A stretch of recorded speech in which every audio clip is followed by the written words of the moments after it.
El siguiente segmento tiene contenido o opinión. La entrevista en A Primera Hora. Analizamos los hechos del momento junto a sus protagonistas. 7 de la mañana con 33 minutos, con Tertulio, amigos. Seguimos, obviamente, hablando de lo que nos convoca a esta hora, que es la grave situación social, económica, política que está atravesando el país. Y hoy amanecemos en una nueva jornada en la que se han suspendido las clases, pero ahora a nivel nacional, distinto a lo que ocurría el día de ayer, que fue únicamente en el ciclo Sierra. Ahora las clases han amanecido suspendidas en todo el territorio nacional, y para conversar sobre esto hemos invitado a la señora ministra de Educación, Montserrat Kramer. ¿Cómo está, ministra? Muy buenos días. La evaluación que hicieron ayer para tomar esta decisión, ¿cómo fue que les motivó? ¿Cuál fue el análisis del estudio que hicieron para resolver esto?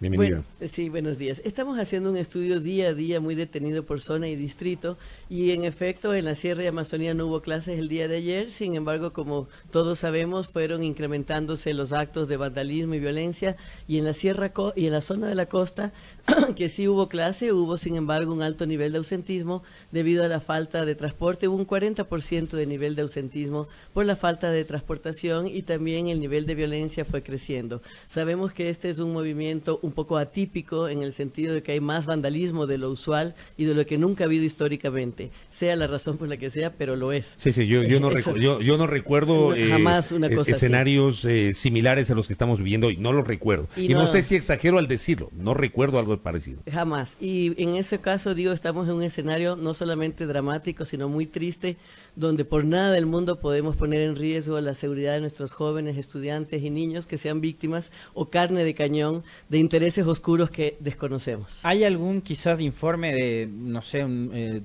expreso escolar en alguna otra provincia del país que sí hubo clase ayer, que haya sido agredido, que haya tenido inconvenientes o no? Hubo intento de paro de transporte escolar. Eso estamos en diálogo con el transporte escolar. Afortunadamente no hay detenidos estudiantes, no hay atentados directos contra instituciones educativas. Mantenemos un diálogo permanente con todos los rectores y directores, y justamente pidiéndoles que no pongan por nada del mundo en riesgo la seguridad de sus estudiantes, motivándolos a participar en ningún tipo de evento, y que más bien este sea momento de reflexión con los estudiantes por la edad que tenga, desde los 3 años, que se pregunten ¿qué significa ser ciudadano? ¿Qué significa ser ecuatoriano? ¿De qué manera podemos aportar de verdad a nuestro país? Con soluciones, distinguir qué estamos viviendo, por qué lo vivimos, empezar a analizar, argumentar y reflexionar sobre nuestro país. Ministra Kramer, ¿fue un error la decisión que se tomó la noche del domingo de solo suspender las clases en la región Sierra? Digo, a la hora del balance, en realidad debió haber, ya las cosas pasaron, pero probablemente ustedes lo evaluaron de otra manera, pero a la hora del balance digamos, más saludable hubiese sido que la suspensión sea nacional, como ha ocurrido el día de hoy. No fue un error para nada, porque suspender las clases desde el día domingo sin evaluar permanentemente la situación hubiera sido apoyar a un paro nacional y abrir directamente a todo lo que está pasando. De hecho, como digo, afortunadamente no hubo ningún inconveniente, ningún incidente en las instituciones educativas ni con ningún estudiante. Simplemente que tienen dificultades cada vez mayor de llegar a sus lugares de trabajo, y nuevamente lo que sí hubo ayer es evidencias de vandalismo, y esas evidencias de vandalismo han ido increciendo, y por eso se van tomando las medidas a medida que se va evaluando la situación. ¿Hay a esta hora, ministra, quizás noticias con respecto de lo que organismos internacionales estarían planteándole a los actores en Ecuador para una posible vía de solución al conflicto? Así es, esas son excelentes noticias. Las Naciones Unidas han convocado para iniciar un proceso de mediación en el que van a participar universidades, la AME, diferentes grupos de industriales, de producción, intelectuales, y por supuesto el gobierno también ha aceptado participar en este proceso de diálogo y mediación, que creo que va a ser por supuesto muy fructífero y efectivo. Ahora, digamos, un organismo internacional que busca actuar como mediador, ¿será que conoce la realidad de lo que está pasando? Porque me parece que uno de los errores que comete el gobierno es identificar en un sector determinado en un principio como el principal causante de la movilización o del paro, que eran los transportistas, cuando vemos que ya el descontento se volvió un poco más general, ¿no? Yo creo que si las Naciones Unidas han procedido a convocar a este proceso de mediación es porque precisamente, como bien afirma usted, ven que hay bastante fuertes obstáculos para un verdadero diálogo, un diálogo sincero. Cabe recordar que el presidente de la República desde un inicio se pronunció a favor del diálogo, pero simplemente ese diálogo no ha sido posible nuevamente porque no ha habido unas circunstancias que sean sinceras o sinceradas, mejor dicho. Ya, o sea, ¿usted no ve condiciones en este momento para lograr ese diálogo? Yo al revés, veo que sí están las condiciones, siempre y cuando haya una mediación que permita el sinceramiento del diálogo y la buena voluntad de por qué y que se escuchen las verdaderas necesidades de cada uno de los grupos sociales. El gobierno ha estado muy abierto a dialogar con el grupo indígena, por ejemplo, muy abierto con los grupos sociales, en los grupos laborales. En educación, por ejemplo, cuando el ministro anunció las medidas, queda muy claro que la medida de la reducción de las vacaciones a 15 días no afecta al cuerpo docente, por ejemplo. También queda muy claro que el 20% de reducción en la segunda contratación tampoco afecta al cuerpo docente. Pero eso quedó claro, porque en el anuncio inicial no se dijo eso que usted está señalando ahora mismo. En el anuncio inicial se dice, a excepción de aquellos grupos que prestan servicios sociales. El cuerpo docente es el grupo por excelencia que presta servicios sociales. O sea, para el caso de los docentes, de los maestros, no habrá reducción del 20% del salario, ni tampoco reducción de 30 a 15 días de vacaciones. Así es. Entonces, lo que estamos viendo es que cuando estas medidas fueron tomadas por una urgencia que había hace 40 años de sincerar el tema de los subsidios. Cabe recordar que solo Ecuador y Venezuela mantenían subsidios y que aún eliminando los subsidios, la gasolina y diésel del Ecuador sigue siendo una de las más económicas de América Latina. Pero aparte de esas medidas, se tomaron una serie de medidas también de paliativo social.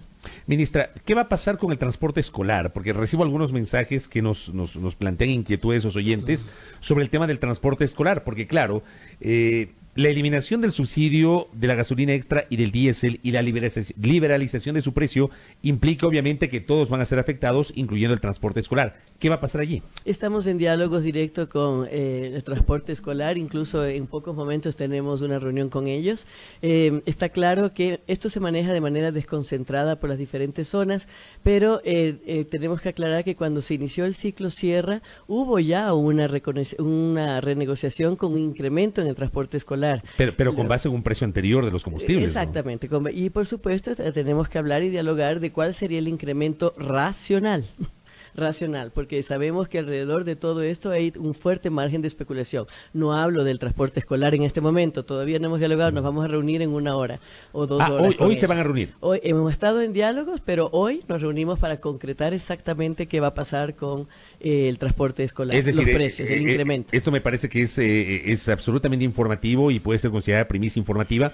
Hoy habría decisiones sobre el transporte escolar. Eso esperamos y tenemos que tenerlas. A ver, pero usted nos decía, al inicio del periodo Sierra ya hubo pues una modificación de las compensaciones, un ajuste. ¿Podría darse un nuevo ajuste con base en lo que ha pasado con los dos precios? Podría darse un nuevo ajuste, no lo descarto por completo, pero lo que sí, obviamente, la negociación tiene que estar en el margen de lo racional y por nada del mundo en el margen de la especulación. ¿Cómo ha sido, ministra, el ambiente en estas últimas horas, puertas de adentro en el gobierno nacional, las reuniones que ustedes han mantenido con el presidente, las reuniones de gabinete? ¿Cuál es el ambiente que se vive? Y yo le quisiera preguntar si es que a esta hora y por los resultados, las consecuencias que ha generado el haber adoptado estas medidas económicas, ¿se ha hecho quizás alguna autocrítica puertas adentro en el gobierno? Hemos mantenido diálogos permanentes de manera intersectorial, estamos en total contacto no solamente dentro del gabinete y con el gabinete, sino también en el caso de educación y en todos los ministerios de modelo desconcentrado en las zonas y distritos. Por supuesto, estamos siempre abiertos al diálogo y al autocuestionamiento. Cuando escuchamos las críticas, cuando escuchamos los comentarios, las redes con buena intención, porque si bien las redes dicen horrores y barbaridades, también hay personas que sí emiten criterios válidos y es importante discernir rápidamente entre esos criterios. Obviamente son escuchados y hemos iniciado y hemos llamado al diálogo, por ejemplo, desde todas las zonas a los directores y rectores para conversar con ellos, para escucharles exactamente cuáles son las implicaciones, qué cosas se pueden mejorar. Cabe anotar que al menos en educación no hay mucho descontento, porque nos hemos puesto al día en los cronogramas de Quiero Ser Maestro, de evaluación, de recategorización. También hay una fuerte inversión en desayunos escolares, en uniformes, en el mismo transporte escolar, en textos. En el caso de educación, con los docentes no hay problema. Con los docentes en este momento hay un diálogo más bien muy propositivo, porque no existen en este momento problemas pendientes, más allá de lo que siempre hay que mejorar, por supuesto. Y con las comunidades, por ejemplo, porque una de las ofertas de este gobierno fue la reapertura de las escuelas unidocentes. Sí, también ¿Cómo se ha trabajado en eso? Porque digo, si se abre ahí ese tipo de programas o de proyectos, capaz y las comunidades indígenas no estarían tan molestas con el gobierno como aparentemente lo están, ¿no? Estamos trabajando muy de la mano. Recordemos que el Ministerio de Educación tiene como instancia adscrita, aunque es autónoma, a la Secretaría de Educación Intercultural Bilingüe. Trabajamos muy de la mano con la Secretaría de Educación Intercultural Bilingüe. Estamos reabriendo, esperamos que para final de año aproximadamente 80 unidades educativas a nivel rural. Y aparte de eso estamos trabajando con ellos para el tema de ser bachiller con pertinencia de educación intercultural bilingüe. Estamos modificando la plataforma para que la evaluación se adecue al MOSEIP. Es decir, estamos muy de la mano y en ese sentido más bien ha habido un diálogo más estrecho quizás que nunca. Yo le preguntaba si se ha hecho alguna suerte de autocrítica sobre lo que está pasando ahora, porque se siguen buscando siempre responsables y culpables por fuera, pero adentro quizás hay, digamos, el convencimiento de que es así, de que los responsables están afuera y de que esto no es consecuencia de los errores de un gobierno que además está con un índice de popularidad y de credibilidad por debajo del 20%. Fíjese que de lo que acaba de decir del índice de popularidad y credibilidad es más bien un índice o un indicador de seriedad de este gobierno, en el sentido que aún sabiendo que la última medida cuando se eliminó el subsidio de la gasolina extra le hizo bajar bastantes puntos en popularidad, sin embargo toma estas medidas sabiendo que a lo mejor afectaba otros puntos de popularidad. Pero eso es un clarísimo mensaje que a este gobierno no le interesa literalmente los puntos de popularidad, sino más bien dejar un país mucho más consolidado. Es un gobierno que toma decisiones serias y que trata de poner la casa un poco en orden, en paz, en democracia y enrumbarlo hacia un futuro mejor que se merece el Ecuador. Pero a la interna del gabinete sí hay autocrítica también sobre errores que se pueden haber cometido o se pudieron haber cometido, ministra Kramer. Más que errores y más que sentarnos a decir hicimos esto mal o hicimos esto bien, hay un permanente proceso de autoevaluación y reflexión. Ok, vamos por aquí, entonces hagamos esto, hagamos lo otro, y siempre con prioridades claras. Eso nos ha ayudado mucho a tener una ruta. Por ejemplo, la valoración del docente en el caso de educación, el hecho de invertir por encima de todo en la valoración docente y también en el mismo sentido en medidas sociales. Pero obviamente estamos en un permanente proceso de autoevaluación en el cual se dice que hay muchas cosas que mejorar, siempre habrá. Nos preguntan acá, a propósito del traslado que se ha hecho de la sede de gobierno a la ciudad de Guayaquil, eso implica de que muchos funcionarios que tienen su residencia en Quito van a tener que estar yendo y viniendo de Guayaquil.